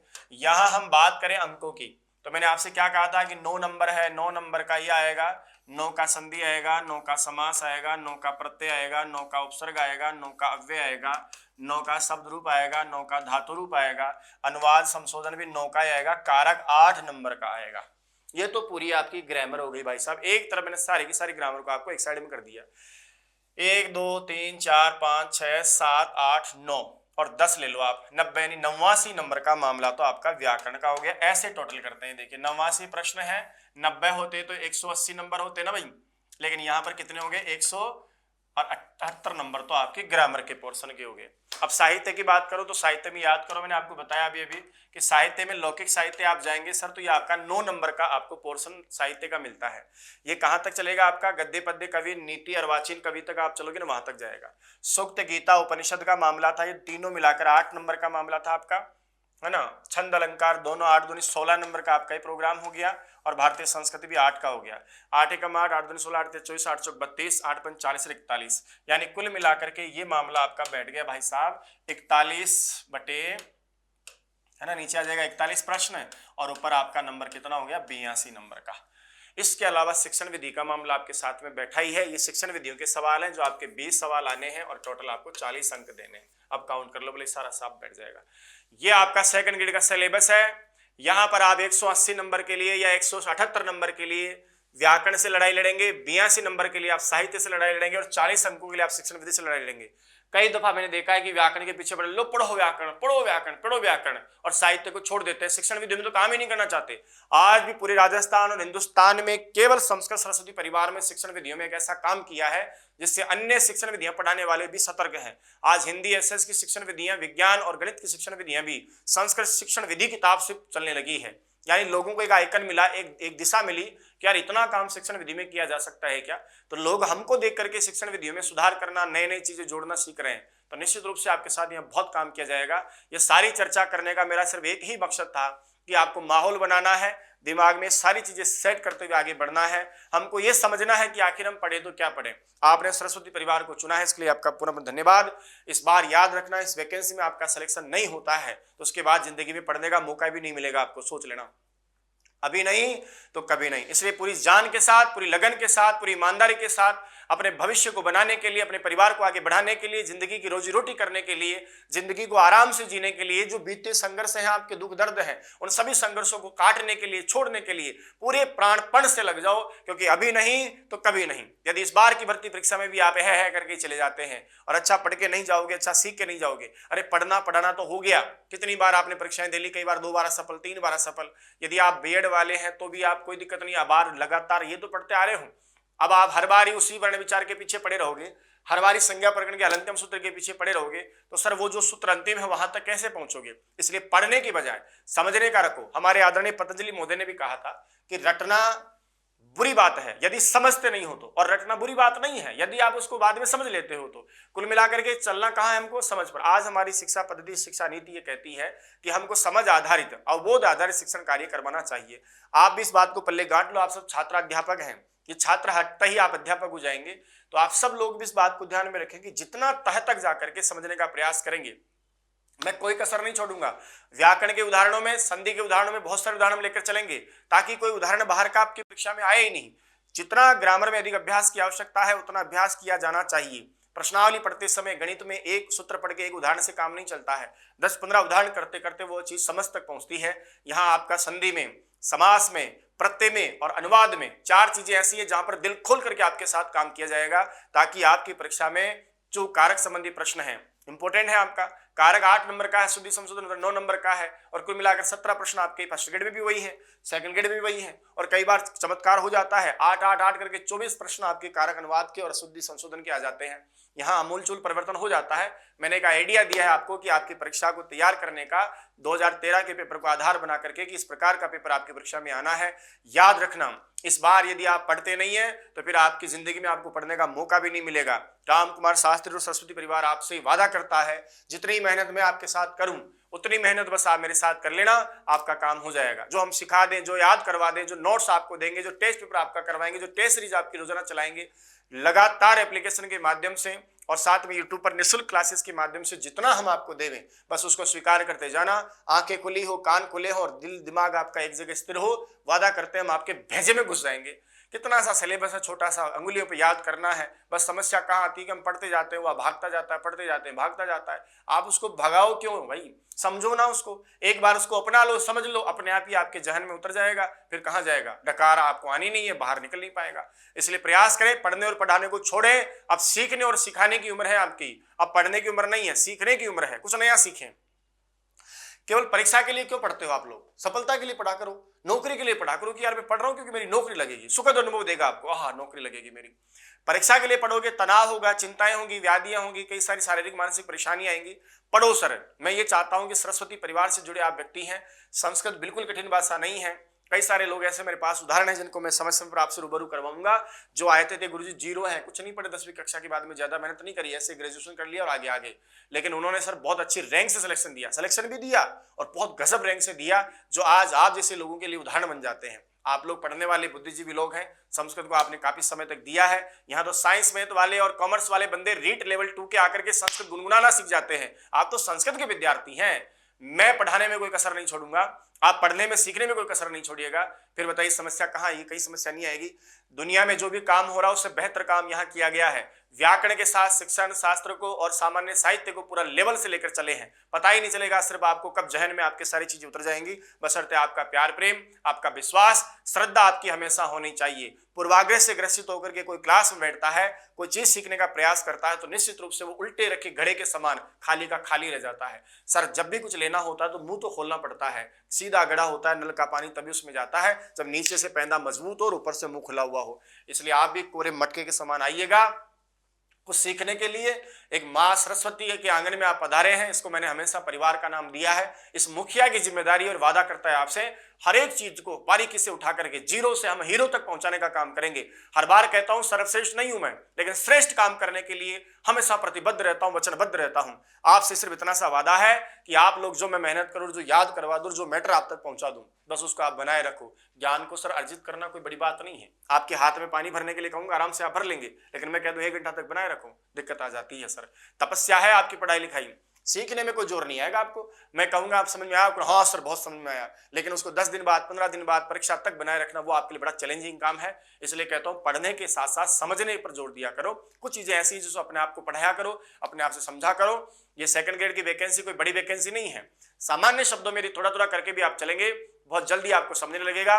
वादा है मेरा कि आप सिर्फ पढ़ने के लिए आए हैं, लेकिन मैं आपको सिखा के भेजूंगा। जिंदगी में आपके व्यवहार में, मेरे व्यवहार से, मेरी वाणी से, मेरे आदर्श और सिद्धांतों से आपकी जिंदगी में चमत्कारी परिवर्तन नहीं हुआ तो लालत है मेरे पढ़ाने और सिखाने पर। मैं सिर्फ पढ़ाने का काम नहीं करता, मैं अपने जीवन व्यवहार से, अपनी वाणी से, अपने पुरुषार्थ से, अपने कर्मों से कोशिश करता हूं कि आपके दिल में लास्ट क्लास के अंत तक ये फील होने लग जाए कि यार गुरुजी हम सीखे नहीं, बल्कि हम तो शिक्षक जैसा अनुभव करते हैं। रात के सपनों में संस्कृत नहीं आ जाए तो कहना, आप अपने आप को शिक्षक जैसा व्यवहार करने के लिए मजबूर ना हो जाए तो कहना। पढ़ना और पढ़ना तो क्या है सर, ये सूचनाओं का संप्रेषण है। रामकुमार नहीं देगा, कोई दूसरा रामजीलाल देगा आपको। लेकिन यदि आपने सरस्वती परिवार को चुना है, कुछ उम्मीदों और आशाओं के साथ चुना है, पिछले रिजल्ट हमारे देखे हमने 18 से लेकर 2021 तक, हम जो भी परीक्षाएं होती है उसमें टॉप रैंकर्स हमारे ही आते हैं। कारण है सर, हमने समय समय पर आपने प्राण फूके हैं। हमने सिर्फ आकर के मूक अध्यापक की तरह आकर के सिर्फ सूचना देने का काम नहीं किया, समय समय पर जल्द पड़े तो हमने थाप भी लगाई कुम्हार की तरह, ताकि हमारा घड़ा एकदम गोल मटोल बने, शानदार बने, ताकि उससे दुनिया पानी पी सके। हम आपको इस लायक बनाना चाहते हैं, हम आपको पढ़ाकू बनाना चाहते हैं, लेकिन पढ़ाकू के साथ आपको लायक बनाना चाहते हैं कि जिंदगी के किसी मोड़ पर जब आप गुजरो तो आपको पता रहे कि रामकुमार शास्त्री के संपर्क में आए थे, हमने संस्कृत सरस्वती परिवार का कुछ हिस्से हमने निकाला, उससे हमारी जिंदगी में कुछ क्रांतिकारी परिवर्तन आए हैं। तो बात सिर्फ पढ़ाई लिखाई की नहीं सर, बात केवल समझने की नहीं है सर, यहाँ बात एक शिक्षक के होने की है। यदि आपको लास्ट क्लास के दिन पढ़ते समय आंख से आंसू नहीं आ जाए, एक बार फिर लास्ट क्लास सेशन में मैं अपनी क्लास रखूंगा जिसमें आप लोगों से सामान्य बातें होंगी। उस दिन यदि आपकी आंखों से आंसू नहीं छलके, और आंसू भी इस बात के कि हमें गर्व है कि हम ऐसे परिवार के साथ जुड़े हैं, ऐसे व्यक्ति के साथ शिक्षण कार्य में जुड़े हैं जिसके जीवन से हमने बहुत कुछ सीखा है। यदि शुरू की क्लास, आज की क्लास से लेकर अंत तक की क्लास के बीच में, या उस अंत तक की क्लास के साथ में आपकी जिंदगी में एक भी परिवर्तन हो गया सर, वही असली गुरुदक्षिणा होगी। यदि आप अपने अंतर्मन में मानते कि मेरे अंदर एक शिक्षक, मतलब आपको लगे कि भाई आप लोगों के अंदर एक शिक्षक बैठा है, एक पैदा हो गया है, मैं शिक्षक जैसा व्यवहार करने लगा हूं, शिक्षक जैसे बोलने लगा हूं, मेरा व्यवहार, मेरी वाणी, मेरा चरित्र, मेरा शील सब कुछ शिक्षक की भांति हो गया, इसका मतलब रामकुमार शास्त्री ने अपना काम कर दिया। और जिस दिन आपको महसूस होने लग जाएगा ना सर, ये संस्कृत अपने आप ही समझ में आने लग जाएगी, आप अपने आप इस परीक्षा पास कर जाएंगे। अच्छा पढ़े, बहुत बढ़िया पढ़े, समय निकाले, धुआंधार पढ़े, औरों से हटकर काम करें। जब धावक दौड़ लगाते हैं, सारे एक ही गति से भागे तो जीतेगा कौन? तो बाकी को छोड़कर सर जो हट करके थोड़ी गति बढ़ा के भागता है, चीर करके भागता है, बाकी सबको साइड में करके पैरों की कदम ताल बढ़ा करके, वो आदमी विजेता कहलाता है। आपको अपने आप से सवाल करना है कि क्या मैं उतना पढ़ रहा हूं जितना लोग नहीं पढ़ते, उससे ज्यादा पढ़ रहा हूं?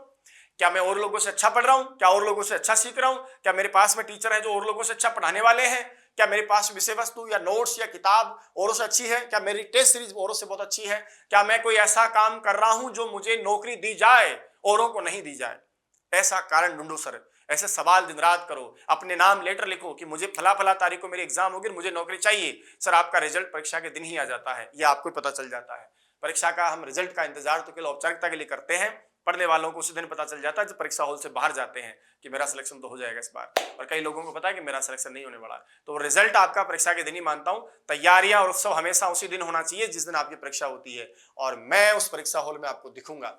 ये मेरी मेहनत और उसके स्वाभिमान के साथ बोल रहा हूं, ये मेरा अहंकार नहीं है। इतनी मेहनत आप लोगों के साथ करते हैं कि परीक्षा हॉल में आपको मैं बखूबी हर सवाल के साथ दिखाई दूंगा, गुरुजी ने यहाँ ऐसा कहा था, गुरुजी ने यहाँ ऐसा कहा था। तो इसी उम्मीद और आशा के साथ कि आप सरस्वती परिवार के साथ जुड़े हैं, एक बार आप सभी का बहुत बहुत धन्यवाद। माँ सरस्वती को वापस प्रणाम करता हूँ, गुरु चरणों में वंदना करता हूँ, और सभी मेरे माता पिता को, सभी को जो जिन जिन लोगों ने हमको सकारात्मक ऊर्जा से हमेशा लबालब रखा है, हमेशा आशीर्वाद देकर कृतार्थ किया है, उन सभी का भी धन्यवाद। और मैं आप लोगों के लिए ईश्वर से कामना करूंगा, माँ सरस्वती से, गणेश जी से और अपने जितने भी इष्ट हैं आप सभी को उनसे कामना करूंगा कि कि आप सबका ये जो शिक्षण कार्य आज प्रारंभ हो रहा है, इस शिक्षण कार्य से लेकर अंत तक आप सफलतापूर्वक पढ़ते रहें। आप जब तक पढ़ें स्वस्थ रहें, निरोगी रहें, नहीं बाद में बीमार हो जाए ऐसी बात भी नहीं है, लेकिन आप पढ़ते रहें, स्वस्थ रहें, ताकि आपका कोई समय खराब नहीं हो। नियमित रूप से आप क्लास को पढ़ते रहें। राम कुमार शास्त्री को आपने चुना है। जिंदगी में चाहे कुछ भी हो जाए, लेकिन यहाँ आपके साथ कोई धोखा नहीं होगा। लास्ट क्लास के दिन आपको बहुत गर्व और अहंकार से अपना 56 इंच का सीना नहीं कर दिया तो कह दियो आप मुझे, ठीक है। बशर्ते आप मेरे साथ मेहनत करते रहे, और भी समय समय पर आवश्यक पड़ेगी मैं आपको डोज देता रहूंगा। तो कल से आपकी या आगामी जो क्लास है आपकी वो स्टार्ट हो जाएंगी। बहुत बहुत शुक्रिया, धन्यवाद। जय तु संस्कृतम, जय तु भारतम। भयंकर पढ़े, खूब पढ़े। इस बार टॉप रैंक के लिए, सिलेक्शन के लिए पढ़ना है, सिलेक्शन नहीं, टॉप रैंक के साथ सिलेक्शन, उससे नीचे कभी समझौता करना ही नहीं है, ठीक है भैया। वादा करते हो तो फिर पढ़ो, मजा आ जाएगा आपको। धन्यवाद आप सभी का।